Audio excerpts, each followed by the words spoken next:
Did you dissect the grandmother?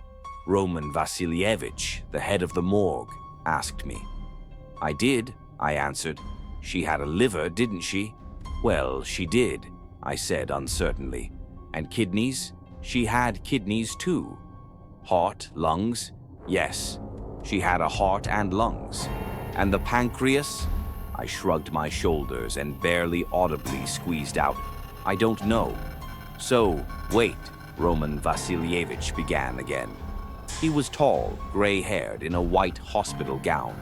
Standing up from his chair, he leaned over the table, looking at the laptop, clicking his mouse, or at the pile of papers. Did you dissect the grandmother? Well, I did, I said again, not realizing if he was serious or just kidding. Did she have a liver? Lungs? Kidneys? Did? Yes, my voice became louder and livelier. He had a heart. Well, it was like everyone else's. Yes, like everyone else. I suppose you had a liver too? I had a liver too, I smiled involuntarily. Where's the pancreas? I shrugged again. I don't know. You don't know, he looked at me. I see. Roman Vasilievich took off his robe and stepped to the wall, where his winter coat hung on a hook. It was already evening, the shift was coming to an end. The superintendent went home and I returned to the prosector's office. There, a fluorescent lamp was burning above the iron table, covering with white light the disemboweled corpse of an 80-year-old woman who had died.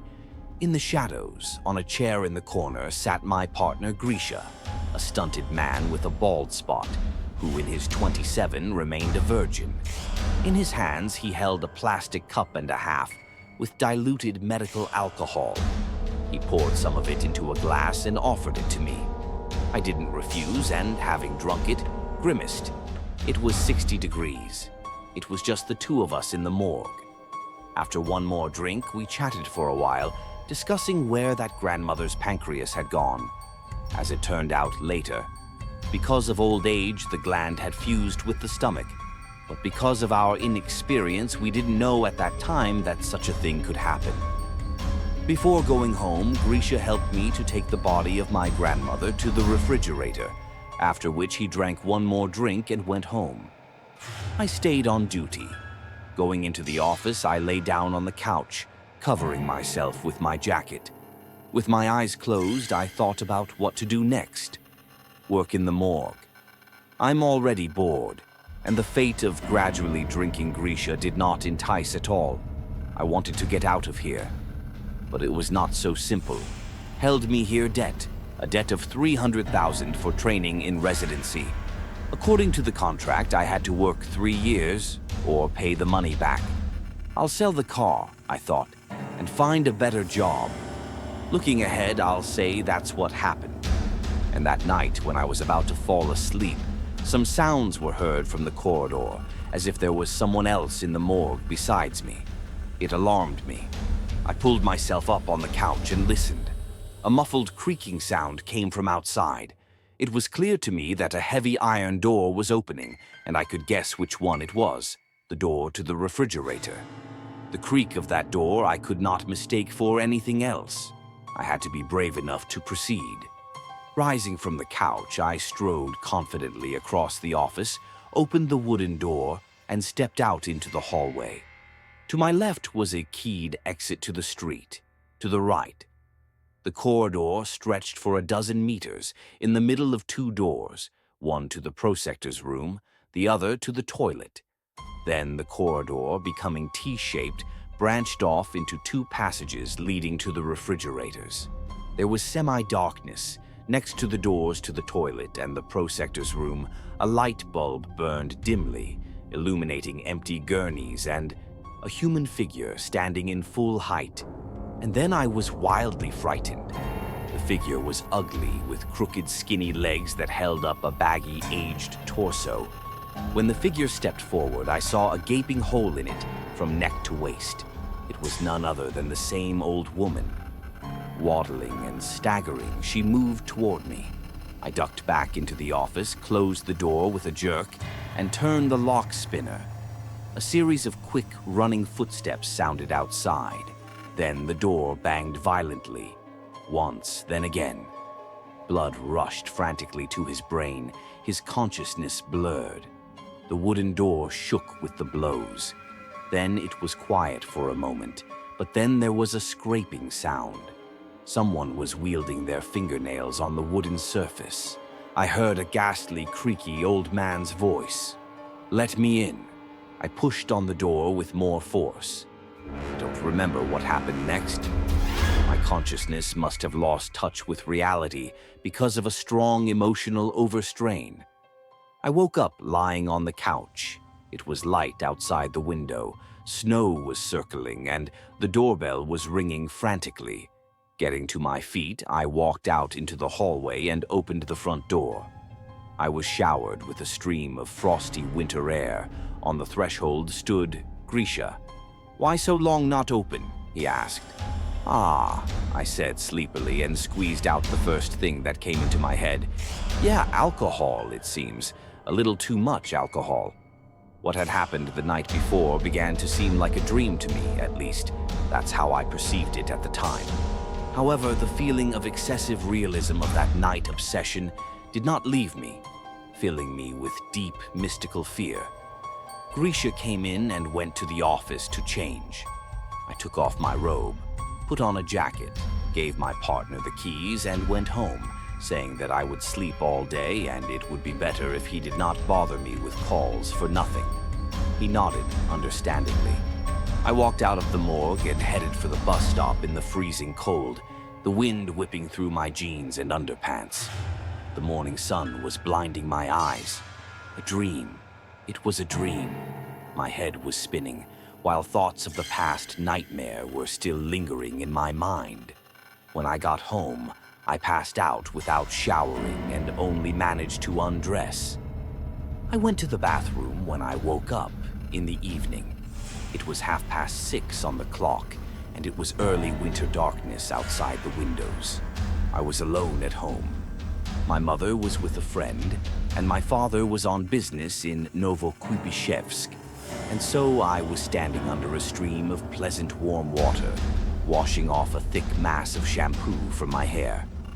The moment I took the soap in my hands, the light went out. It became as dark as a cellar. I finished washing blind, turned off the water, and climbed out of the tub. I wiped myself down. I put on fresh underwear, tights, and a t-shirt, came out of the bathroom, and was surprised to find that the light in the apartment was on, both in the corridor and in my room, wherever I left it on. The idea that the light bulb had burned out immediately disappeared as soon as my eyes fell on the light switch. It was in the off position. I flicked it on and the bathroom light came on. There was no one else in the apartment but me. The rational explanation came to mind. The switch button was apparently somewhere in the middle position and just snapped off. However, this was the first time something like this had happened in my memory. I returned to the bathroom, determined to brush my teeth. Barely had I spit the paste into the sink when the light went out again. Opening the door and stepping into the hallway, I found the switch in the off position again. I'm home alone, but someone is turning off the bathroom light. It became eerily uncomfortable. At the same moment, I felt someone's presence, someone nearby. My nose picked up the familiar sweet smell of dead meat, and I took a measured step toward the front door, feeling fear fill my entire body. I took my keys from the shelf in the hallway, put the right one in the lock, and pushed the door open with a sharp turn, leaping out into the coolness of the entryway. An old friend of mine lived one floor above. I forcefully pressed the bell button until the door opened, and I saw Dima, a tall, pumped-up, buzz-cut, blue-haired guy in a wrestling shirt and tights with stripes. He looked at me, perplexed, and I looked at him. "Hello, Kamil," he said. "Diman, there's someone in my apartment," I said in a low voice. I was breathing like a locomotive. My lungs were short of air from stress. "There's someone in the apartment," I nodded. "Yeah." There was a short pause, spent by Dima on reflection. He turned his gaze to the side, then stuck his hand somewhere behind the shoe rack and pulled out a baseball bat. Let's go take a look, Dima said in his usual manner. We headed down the stairs. The door to my apartment was still open, with a bunch of keys sticking out of the lock. Dima went in first. "Who's there?" he muttered. I stood next to him, behind his back. There was not a single extraneous sound in the apartment. We walked around the whole apartment, from the kitchen and rooms to the bathroom and balconies. We looked in the closets. Nothing. But at that moment I realized that something was still in the vicinity, and this something had rather non-material nature. I didn't share my feelings with Dima. "Listen, demon," I said when we were back in the hallway. "Don't you have to work tomorrow?" Dima shook his head, holding a baseball bat on his shoulder. "No. Maybe we'll have a beer. I'm afraid to spend the night alone."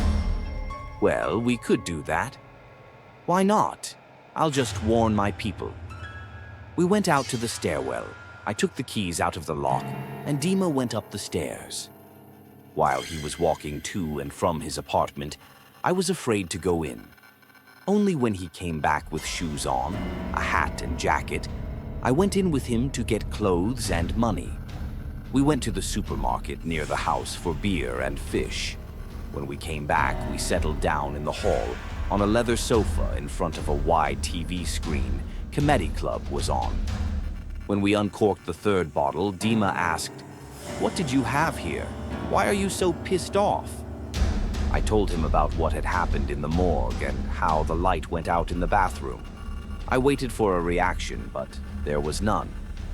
Dima was in an obvious stupor from what he had heard. Knowing his character, I'd say he believed it rather than not. The door to the room was open wide. Suddenly, the light in the hallway went out. It went out all by itself. We looked at each other, sensing something wrong, and we looked toward the door. At the opposite end of the corridor, I saw a silhouette in the semi-darkness, recognizing in it the outline of an old woman. She stood motionless, full length. "You see?" I asked, holding a bottle of beer. Dima was silent. By his frozen expression, I realized without words that I was not the only one who saw the old woman. "Who is it?" Finally, he asked warily. I put the bottle on the coffee table and got up from the couch. Stepping to the door, Dima did the same. The silhouette stood like an inanimate mannequin. When I crossed the line of the doorway that separated the room from the corridor, still standing next to Dima, I found a switch on the wall and turned on the light. The old woman was gone. "What the?"